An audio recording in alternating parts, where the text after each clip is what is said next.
Alright, what's up guys? My name is Thaddeus, and in today's video, we're gonna talk about why a lot of you guys are just not generating results or seeing you know, those first kind of sales that you want to see when you're first starting off before you can scale up and, you know, explode your website. And like that's what we're gonna talk about, okay? So let's get into it. Again, the course is closing soon. 25% off code is in the video description right there. Always plug. There's a video about the course like up here or something like that. So if you have no idea what I'm talking about, like testimonials, all that fun stuff, you click that thing. All right, so let's get into this video. And this one I want, so what was I just saying? Yeah, so we're gonna talk about, by the way, I'm sick if you can't tell if it sounds weird. I hope it doesn't sound weird, but yeah, I'm sick. Okay, in this video, oh no, my battery is about to die. Fuck. Yeah, there's no way I'm gonna record this. All right, GG, game over.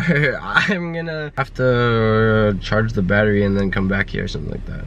That's fun, you know, that's always, yeah, that's always fun, sure, yeah, fuck. I'm recording until the battery dies, okay? So, yeah, why a lot of you guys are just not getting sales, all right? One, your website sucks ass, your grammar is like off.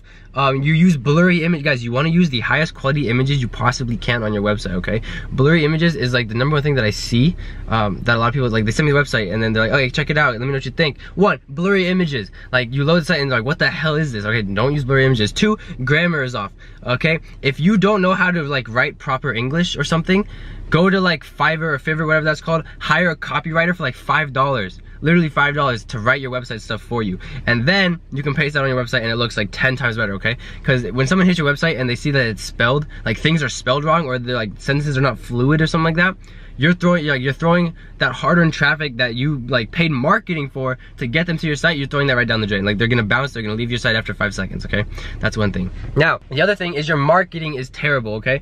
What you might be doing wrong is, you know, like me, I always use influencers first, right? So you might be using the wrong influencers, not sourcing them properly. Check out that video if you haven't already, always plug. Or if you're in the course, you know, then like I already go through it all. So just saying the course is right there. Okay, so your influencers are not sourced properly, okay? You're picking shitty influencers, or your shoutouts are ass, okay? You're using bad images, you're using bad captions. And again, if you were already using blurry images on your website, chances are you might not be using very good quality images on your shoutouts, okay? Or just the standard AliExpress like stock images from those products, right? Which isn't a terrible thing. You can still get sales with those images, okay? But you just gotta be really careful with them. You gotta like white label them so it doesn't look like they came from like a website or something like that. Preferably you want to order them and take your own pictures, all right? That's what I preach and live by. You can make content 10 times better than what you get online. But yeah, so your shoutouts are either ass, your influencers are ass, or your website copies ass. Like, you can't drive people to your site, all right? And your shoutouts might be good, but if your influencers are terrible, then there's no traffic, all right? But the other way around also works. Like, if you find a solid influencer but your shout out is terrible, you're not gonna drive traffic. Both of those equate to no traffic, okay? So you want to make sure that you know what the hell you're doing when you're, you know, making a shout out and like designing ad copy and designing, you know, you're getting that picture, editing that picture so it looks like it came from your own personal store and people are gonna go there and check it out and, you know, eventually convert. One thing too, when they hit your site, you want either exit intent pop-ups, like when they're about to leave your site, a pop-up like shows up with a discount code if they enter the email or like follow you on Instagram or something like that, right? You want something like that. You want some sort of pop-up to capture some sort of lead from this person that hit your site. You already paid money to get them to your website, okay?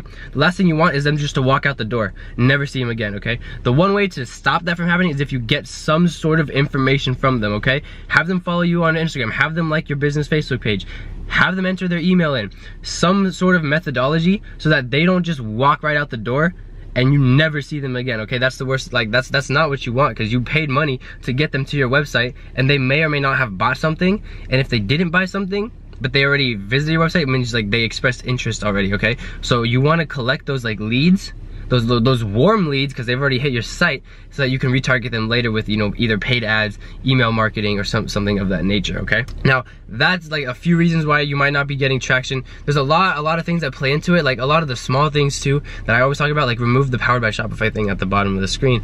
Just have like good website flow. So if you're driving traffic from Instagram, right? Instagram is very visual, it's very boxy or squared for their images. When they hit my sites, I keep it sort of the same format so they don't feel out of place, or like they don't feel like they just came from like a whole new world, okay?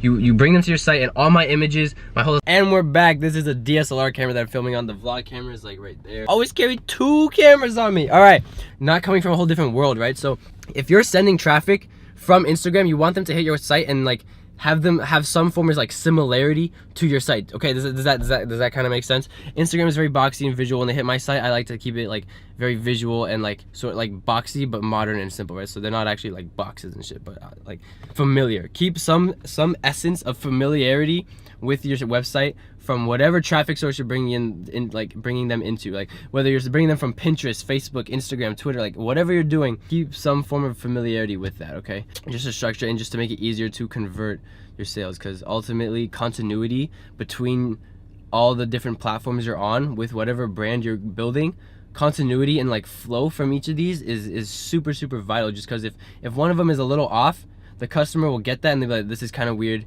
Why is this different from this, even though they're the same company, right? Or they're supposed to be the same company, so why is it different, okay? So that's the questions that they're asking. You don't want that to happen to you. You want them just to hit your site and be like, okay, this is awesome, I'm gonna buy it, I'm gonna spend my credit card, done, all right, done deal. So that's what you want to happen, all right? You don't want to like have them visit your site and then be like, what the hell is this? This does not look like what I just like clicked on, okay? So that's another thing that can hinder your conversion rates, or your either whether it be driving traffic to your site or driving customers to purchase, okay?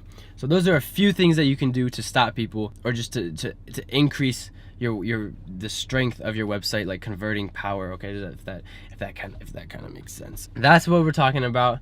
And another thing, guys, is I don't see a lot of people talking about this, but making your own content for your website, for your social media profiles, it's a lot of extra work, which is why I feel like a lot of people don't talk about this, but I touched on this, okay? It's a lot of extra work, but like it's a lot of extra money too that comes in if you do it right, okay? So what I'm saying is, when you launch a store, if you have the patience and the time to wait 2 weeks for your product to arrive to you from AliExpress, I would order most of your products, okay? Order them to your house. Get a camera, take some fucking